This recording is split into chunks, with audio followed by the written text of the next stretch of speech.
Well, I've been wanting to mess around with sickle fighting for a while, which is covered in at least one historical European manual, and finally had a chance to do so. The synthetic practice sickles that we're using in the video are from Purpleheart Armoury, and I'll put the link in the video description. Like the title says, this is the first attempt. Neither of us has practiced sickle techniques before. We took a look at the manual, but this is really just a first try at figuring out how this feels and works and what the general dynamics are.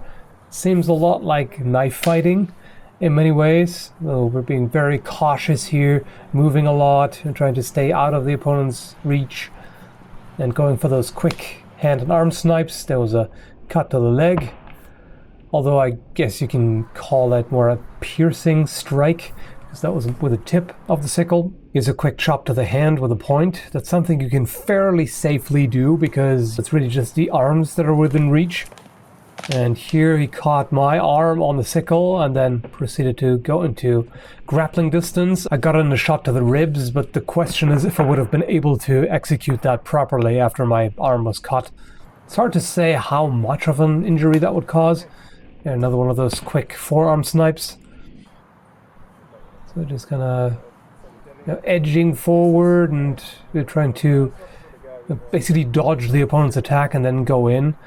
Either that or interrupt the attack directly with a chop of our own.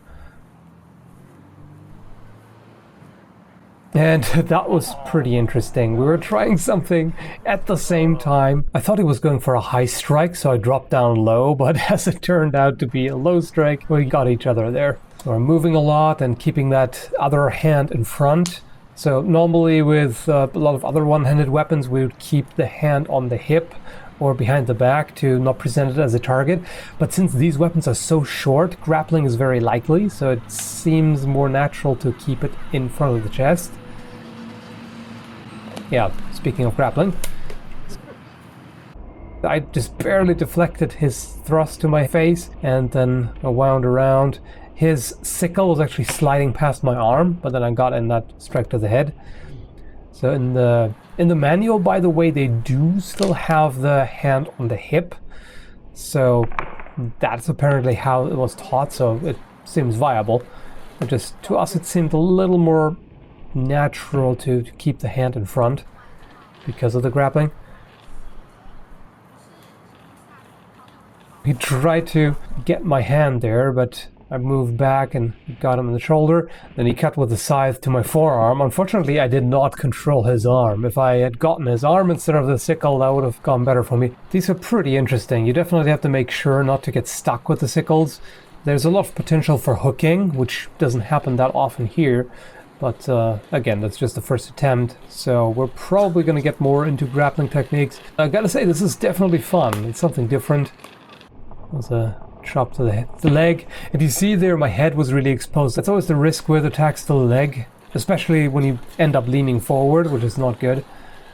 So that was a quick rake to the leg. And when he came back, he got my forearm, so not ideal. Another grappling attempt. That got a little messy. But he got the point in pretty firmly. That would have gone in past my collarbone. Very unpleasant injury. Not that there are any pleasant ones, but you get what I'm saying. Anyway, hope you found it interesting, and thanks for watching.